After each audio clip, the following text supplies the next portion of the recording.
Owen Griffiths, bonjour. Bonjour. J'ai le plaisir de vous recevoir sur Tandem TV pour un entretien sur un sujet passionnant et peu connu, l'histoire des Juifs détenus à l'île Maurice entre 1940 et 1945.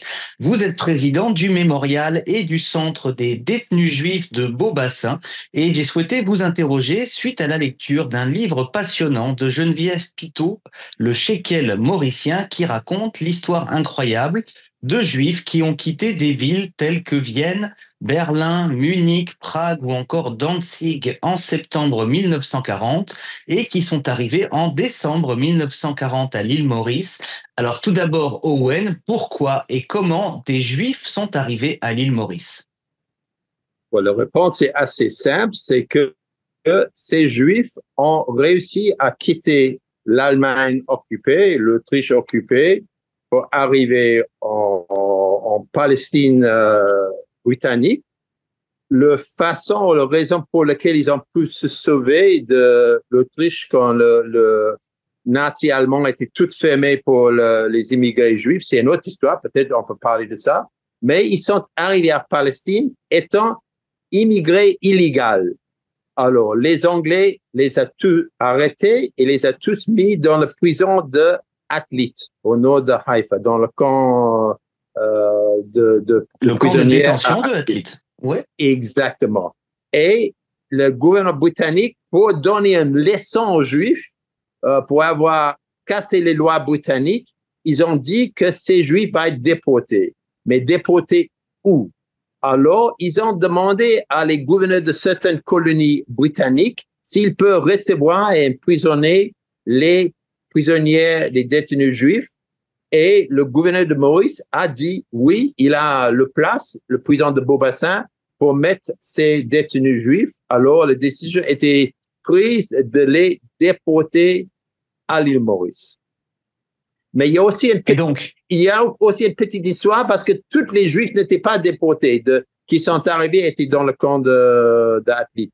Et ça, c'est aussi triste, mais intéressant. Quand les Anglais ont décidé de déporter les 3400 à peu près détenus juifs à Atlit qui sont arrivés illégalement, comme vous avez décrit, c'était la panique et l'horreur et le choc parmi la communauté juive, le Yishuv en Palestine. Alors, la Haganah a décidé de saboter le bateau de déportation. Et il y avait déjà des immigrés prisonniers sur ce bateau, dans le rade de Haïfa. Et soit Alors, les gens... effectivement, pardon, on va rentrer dans le détail parce qu'effectivement, OK, il y a trois bateaux qui vont arriver donc au port de Haïfa, le Miros, l'Atlantique et le Pacifique. exact, Certains des prisonniers sont de force transférés de ces bateaux sur un autre bateau, le Patria, que les Britanniques avaient destiné donc à la déportation des Juifs. Et la Haganah, pour empêcher cette déportation, va faire sauter en fait une partie du bateau avec l'idée d'immobiliser le bateau, mais la charge sera trop forte ou le bateau sera trop abîmé et on aura un exact, véritable naufrage avec plus de 200 morts. exact. Et les gens qui étaient sur le bateau et qui ont survécu, les Britanniques ont dit, OK, vous pouvez rester en Palestine. Mais les autres qui n'étaient pas encore arrivés sur le bateau, vous, on fait une leçon de vous, vous allez partir. Donc là, on parle, au départ, il y avait plus de 3500 personnes. C'est combien de personnes qui vont donc quitter Atlit pour être emmenées vers l'île Maurice? C'est vers 15 ans. Ok, 1500 personnes qui espéraient Ouais, arriver en Eretz Israël et qui vont, après ce voyage infernal, se retrouver à l'autre bout du monde, à l'île Maurice. exact. Comment est-ce que la population locale de l'île Maurice, qui n'avait, je crois, jamais rencontré de juifs, on dit qu'il y avait un juif à l'île Maurice à cette époque-là, d'origine lituanienne, qui était arrivé, je crois, en 1937, mais globalement, la communauté juive, les juifs étaient inconnus de la population mauricienne. Comment est-ce qu'ils sont vus ou accueillis par cette communauté mauricienne? Bon, ça aussi, c'est très intéressant. Évidemment, la nouvelle est passée avant l'arrivée des Juifs, que tous ces réfugiés juifs, c'est comme ça, on les appelait ici, on ne les a pas déportés, mais on les appelait dans le langage, dans les journaux, le langage commun, on les appelait les réfugiés juifs. La nouvelle est partie avant qu'ils sont arrivés. Et quand ils sont arrivés à Port-Louis, les routes entre Port-Louis et la prison de Beaubassin étaient alignées avec les Mauriciens qui, avec grand plaisir, accueillaient ces réfugiés. Alors, ils étaient accueillis avec un sentiment très positif et très sympathique pour ces gens. Et donc, ils sont arrivés dans ce qui était au départ une prison, donc pas du tout un camp pour des réfugiés, mais fait pour des prisonniers. Est-ce que vous pouvez nous parler des conditions donc de ces presque 1600 personnes dans cette prison de Beaubassin? OK. Ils sont arrivés dans la prison de Beaubassin, qui est d'ailleurs aujourd'hui toujours une prison. Et c'est presque pas changé depuis 1940.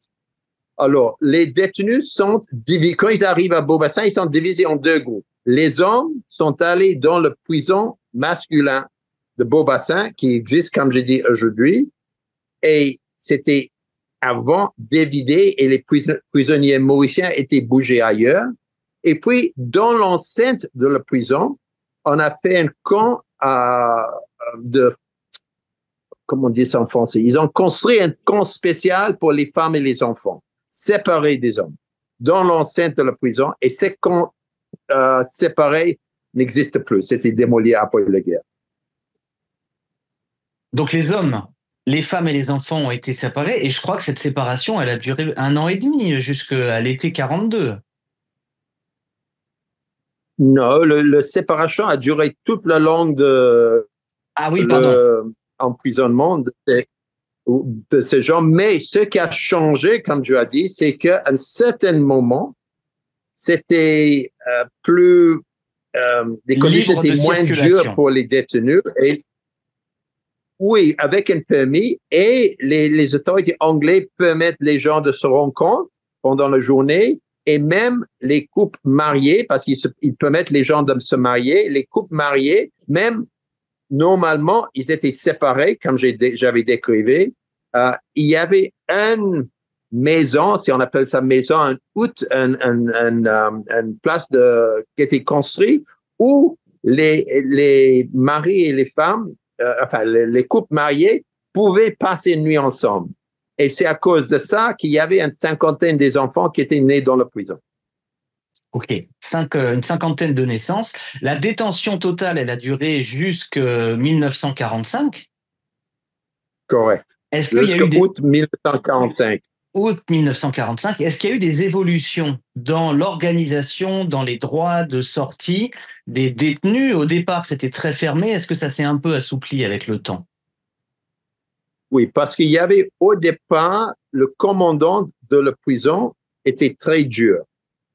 Et puis, il était remplacé après une période de presque 1 an par un nouveau, pas son adjointe, qui s'appelait Hargraves.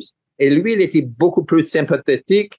Il voyait que les Juifs n'étaient pas l'ennemi les Britanniques, pas du tout. Et il a vraiment fait son meilleur. Il était quand même limité, mais il a fait son mieux de faire les conditions plus simples pour les détenus.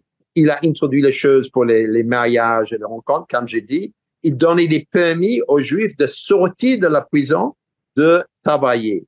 Et à cette époque, j'avais connu les gens qui étaient des Mauriciens qui étaient mariés pendant la guerre. Et s'ils avaient les moyens, le meilleur orchestre pour des mariages à Maurice, c'était des orchestres composés des prisonniers juifs qui avaient un permis de sortir, jouer dans les mariages et gagner un petit peu d'argent sur le côté. Ah oui, parce qu'effectivement, au départ, ces réfugiés juifs, le commandant de la prison craignait que ce soit des ennemis de l'Angleterre ou que ce soit des espions allemands, en fait, puisque on était en pleine guerre et évidemment, ces questions pouvaient se poser. Tout à fait. Et pendant toute leur détention, s'il y avait on les a fermés et puis c'était plus souple et puis c'était plus dur, Et ça change d'après quand les Japonais coulaient les bateaux au large de Maurice. Si un bateau est coulé au large de Maurice, pas normalement les sous-marins japonais, mais ça aurait pu être les sous-marins nazis aussi. Il y a une panique. Ah, il y a des Juifs, peut-être ils sont dangereux, ils viennent de l'Allemand. Ils n'avaient plus le droit de sortir. Enfin, c'était plus souple pour eux. Excusez-moi, je cherche les mots en français comme ça. D'accord. Est-ce qu'on a des éléments sur l'organisation de la communauté juive en termes de tradition, en termes de culture, en termes de religion? Vous parlez dans la Dans prison. la prison. Dans les prisons, bien sûr, il y avait des synagogues orthodoxes et les synagogues libéraux dans la prison. Alors, au moins deux branches séparées. Il y avait aussi une organisation zioniste dans la prison. Donc, le shekel, le nom de le livre Mauritian Shekel, c'est qu'il y avait une organisation zioniste dans la prison et le cadre de devenir membre de la World Zionist Organization, c'était le shekel. Alors, on a fait émis pour prouver que vous étiez devenu membre de la World Zionist Organization, une carte d'adhérence à cette organisation qui s'appelait le Mauritian Shekel. Et tu payes 10 sous mauriciens et tu avais le membership de la World Zionist Organization et tu reçois une carte Mauritian Shekel. Incroyable. Parce qu'il y avait également donc des liens avec l'organisation sioniste mondiale, également avec la communauté juive d'Afrique du Sud, qui était la plus proche donc de l'île Maurice, qui était quand même à 3500 kilomètres, mais qui a fait parvenir du courrier, fait parvenir des biens, de la marchandise, des vêtements. Il y avait quand même des échanges avec le monde extérieur. Oui, exactement. Le communauté juive sud-africaine, c'était eux qui aidaient le plus la communauté juive dans la prison à Maurice. Alors, cette détention, donc, elle se poursuit jusqu'à l'été 1945. Est-ce qu'il y a des Juifs qui, après avoir découvert l'île Maurice, après y avoir passé plus de 4 ans, ont décidé de rester à l'île Maurice après la guerre? C'est pas une question que s'ils ont voulu rester à Maurice ou non, c'était interdit. On retourne tout le monde à Eretz Israël. Il y avait une exception, c'est que vers 1942, les détenus hommes qui venaient de nations non hostiles à l'Angleterre, et là spécifiquement, c'est les Tchécoslovaques, les hommes tchécoslovaques pouvaient s'intégrer dans l'armée britannique. Alors, il y a plusieurs centaines de jeunes hommes qui ont pu quitter Maurice par cette moyen d'entrer dans l'armée britannique et de faire le service contre les nazis de cette façon. Mais aucun des autres juifs n'avait pas le droit de rester à Maurice. Le bateau qui les a pris a fait escale à Nairobi. Et à Nairobi, un certain homme qui avait des liens avec la communauté sud-africaine juive ont pu quitter le bateau et aller en Afrique du Sud. Sinon, tout le monde était retourné en Eretz Israël. Et si je peux ouvrir une petite parenthèse.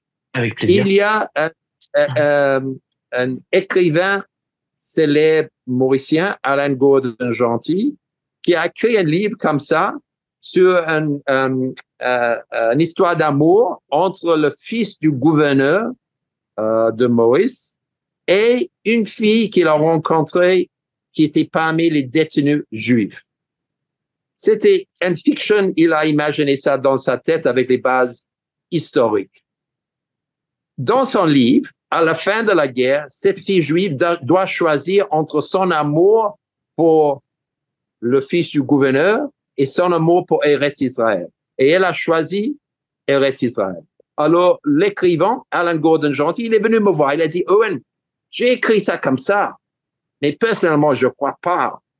Je crois vraiment que la fille va choisir Eretz Israël et pas son amant. Et moi, j'ai dit, Alain, tu as touché ça à 100%. C'est absolument correct. Bien sûr, la fille va choisir Eretz Israël. Très belle histoire. Alors, dernière question que j'ai envie de vous poser. Je vous ai introduit comme le président donc du mémorial et du centre de détenus et j'ai envie de vous demander comment aujourd'hui est conservée la mémoire de cette présence juive qui a duré plus de 4 ans à l'île Maurice. Quel est votre rôle, votre mission aujourd'hui?